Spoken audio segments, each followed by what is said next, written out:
So, hi there, everyone. It's 1 o'clock here in Copenhagen, Denmark, and we are starting the second session of the world's biggest to-do list. And today we are going to talk about the first of the global goals, no poverty.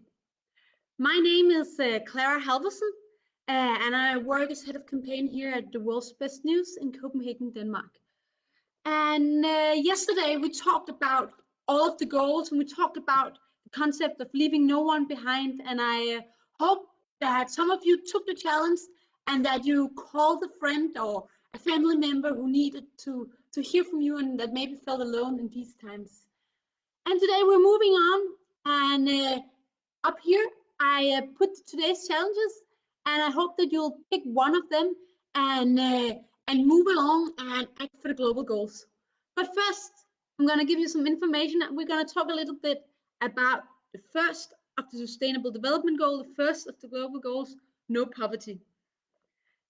The goal of goal number 1 is quite clear.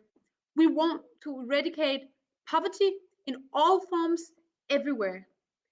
That means that the primary focus of this goal is to eradicate extreme poverty, and it means the amount of people who lives for less than $1.9 a day. It's quite a big challenge. It's a really, really big challenge, and we are not there yet at all. But luckily, we are moving in the right direction. In 1990, 1,580 million people were living in extreme poverty, and the numbers in 2015 were 736 million.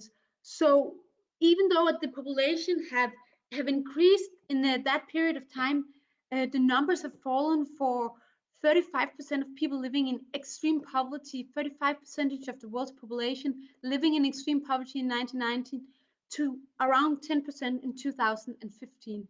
So we're moving in the right direction, and a lot of countries have been working very hard to lower the number of people living in extreme poverty. However, there are still challenges. There's still some regional challenges, especially in Africa, Sub-Sahara. There's still a long way to go for some countries, but luckily we know where to put our forces and we know what to do. And one of the things that we have to do is the plan that is set with goal number 1, no poverty, and the targets that are connected to the goals and show the way of what to do. The first target are, of course, that we should eradicate extreme poverty. That's target 101. That's the first and most important to do. There should be no people living in extreme poverty nowhere.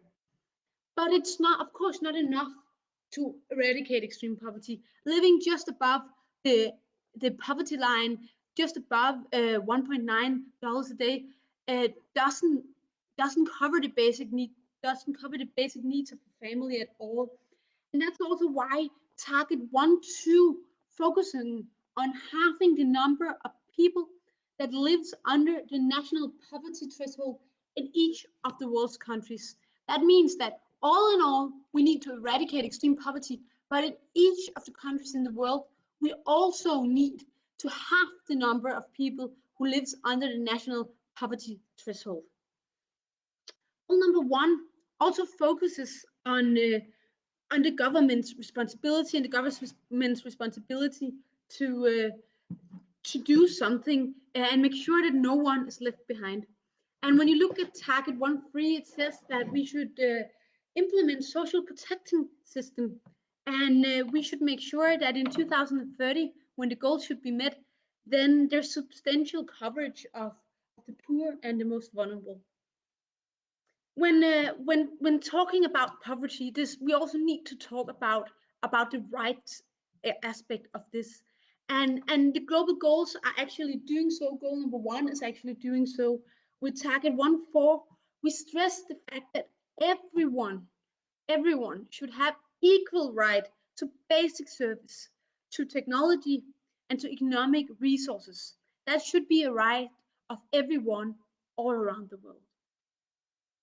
Then, of course, we also need to build more resilient societies, because non-resilient societies, it is the most poor, the most vulnerable who are affected the most.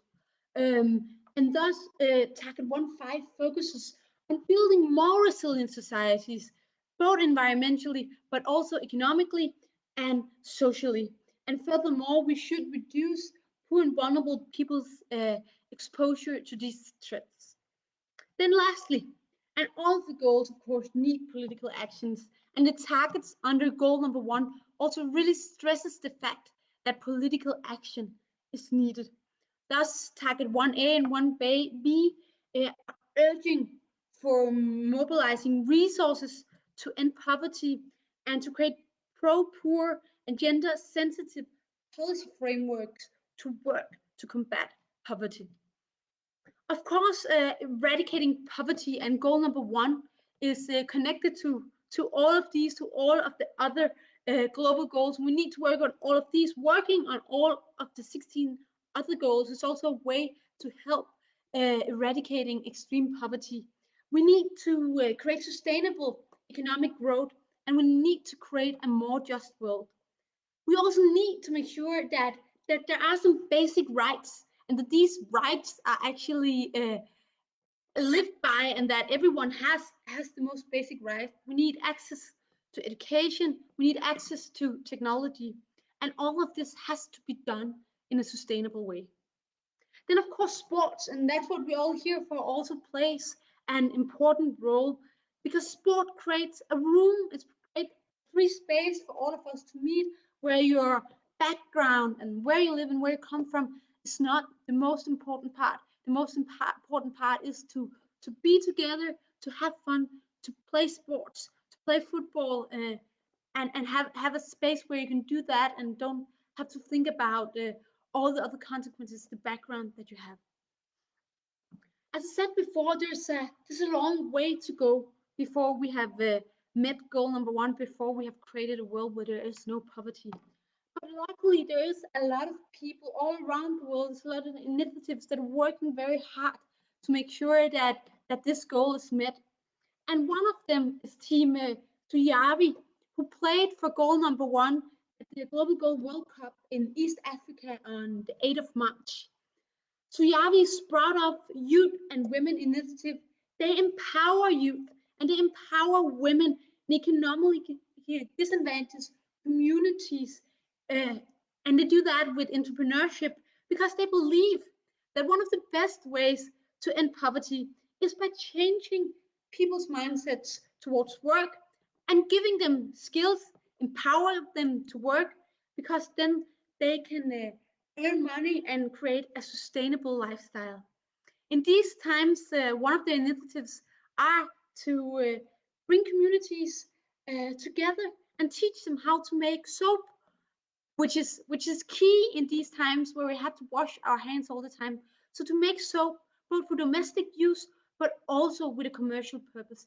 And I just want to highlight that. I think that's really an important initiative, and I think it's so important that we have teams like Suavi, who at the Global Goal World Cup plays for goal number 1, but also go out in the local societies and act upon the goals, act for goal number 1.